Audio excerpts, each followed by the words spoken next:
This is Zabriskie Point, one of Death Valley's most popular lookouts. It offers spectacular views of the park's badlands, and I think it goes without saying, is a great spot for sunrises and sunsets. Refreshing. 10 on the happiness scale. The sun is beginning to set on the first day of the Adventure Corps Badwater Ultramarathon. Most of the runners are at or near the 42-mile mark of Stovepipe Wells. Temperatures are in the 120-degree range. The 2004 Badwater champ cruises through the second checkpoint. Dean Carnass is right there, number 4. He did a 6:42.35. Shannon Farrar-Griefer, who was having trouble at mile 17, has regrouped. Better.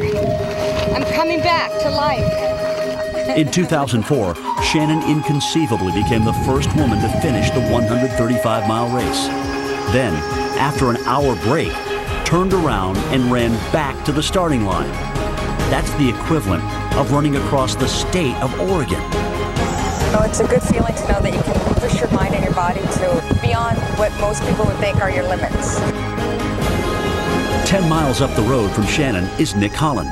At 19 years old, he's the youngest competitor in the field. How you feeling, Nick? Doing all right. Just had about a quarter-size blister on the right side and a quarter-size blister on the left side. So, other than that, you know, I'm feeling like $1 million.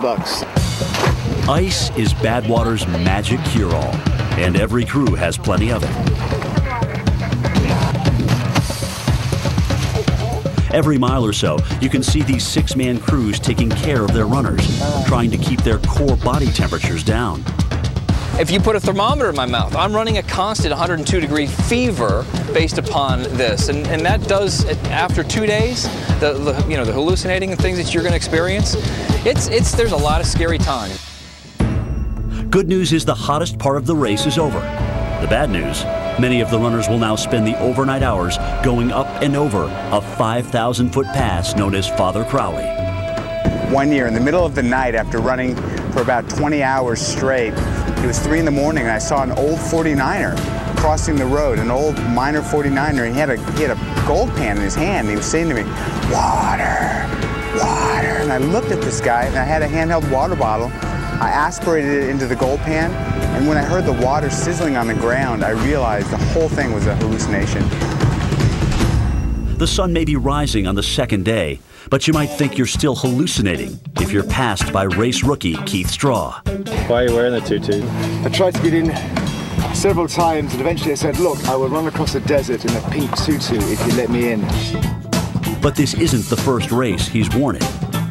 This last year, Runner's World did a story on him, which is kind of the running magazine. And they got a letter to the editor. A guy in Seattle said, "I've always wondered who that guy was. He beat me in the Boston Marathon, and I keep his picture in front of me in my office to remind me that I'll never get beaten by a fairy once again." And he does motivate a lot of people to do a better job. Motivation is exactly what McKinney needs at mile marker 88. He's been moving for 25 straight hours and still has about 19 hours to go.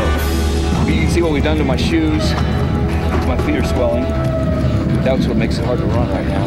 You know, what's odd though is after a while, like I can chew this quench gum, you stop making saliva, and even blinking, your muscles, even your eye muscles get sore, and so I just let my eyes just kind of gloss over. The sleep-deprived field's fourth checkpoint comes just outside the ghost town of Darwin at 90 miles. Maybe it's my imagination, but maybe it does feel like a little bit haunted. Darwin, California. At its peak during the gold rush in 1877, about 7,000 people lived in this mining community. Today, only about 40 or so desert dwellers remain. Constantly people come to town and go, "What devastated your town?" It's like I have to go, "Nothing." Time. It's a quirky little settlement with some unusual residents. Next door I got a nurse, retired nurse, and tennis pro. The man that lives up there, he worked at an atomic power plant. Up the street we got the ex-NASCAR driver. here, you know everybody, and you know everybody's business.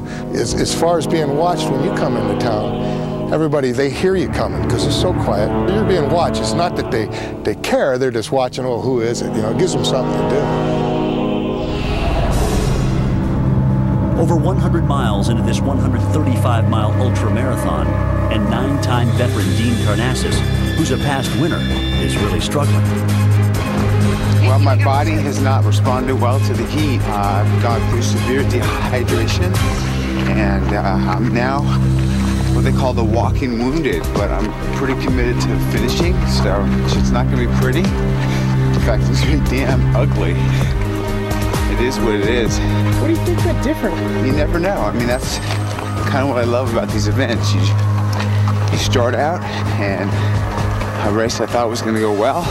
It started out well, and it hasn't quite gone as planned. And lastly, kind of what was the lowest point? Oh, that's about right now, man. At this point, 9 have already pulled out of the race. Could Karnassus, the 2004 champ, be next?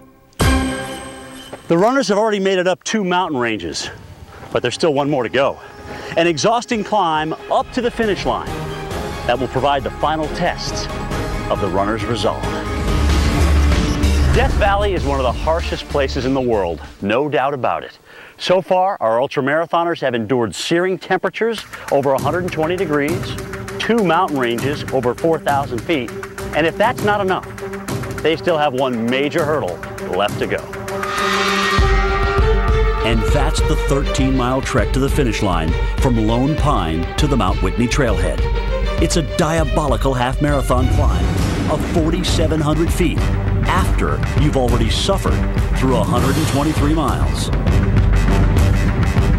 I was not moving very fast at all. I've crewed this race 3 times. I know what it's like coming up. I was just happy. I was really happy and in a lot of pain. It's a brutal way to finish a brutal race. The ultimate challenge to the ultimate race. Some runners sprinting, some limping. And for some, it's more emotional than physical. Like former winner Dean Karnassus, whose father had heart bypass surgery just 2 days before the race. He said do it, and I'm going to finish, and I'm going to get back to him. Hopefully he'll still be alive, and tell him, Dad, I did what you said. It was hard, I struggled, but I made it to the finish line. And that's exactly what I told him the moment I saw him. Karnassus finishes 22nd out of the 75 finishers. 4 places ahead of him was the youngest competitor, 19-year-old Nick Holland, who battled blisters most of the way. Frank McKinney finished in about 42 hours. This is the 4th time he's withstood Badwater. You know, here we are at the finish line, and I think there's a lot of adrenaline now when I get back down to the hotel. You know, I'll be out because I've seen 3 sunrises, really, if you think about it. Meanwhile, Shannon Farrar Griefer, with the help from her all-girl crew, defeated the heat to complete her 4th Badwater in under 48 hours. It's all about just being able to get through the heat of the day. It's about survival. If you finish Badwater in under 48 hours, your reward? Not cash, no trophies, just a belt buckle.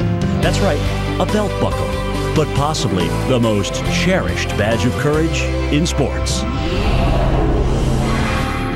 During the 2009 Adventure Corps Badwater Ultramarathon, the average high was 121 degrees. Considering that heat, it's amazing that the winner, Marcos Farinazzo, was able to complete this 135-mile race in under 24 hours. Jamie Donaldson came in 5th, and for the 2nd year in a row was the female champion. 11 contestants did not finish. Relentless, oppressive heat. Miles of seemingly lifeless, thirsty landscapes. Stunning natural beauty, all mixed in with a dose of danger. This is a place they could only call Death Valley.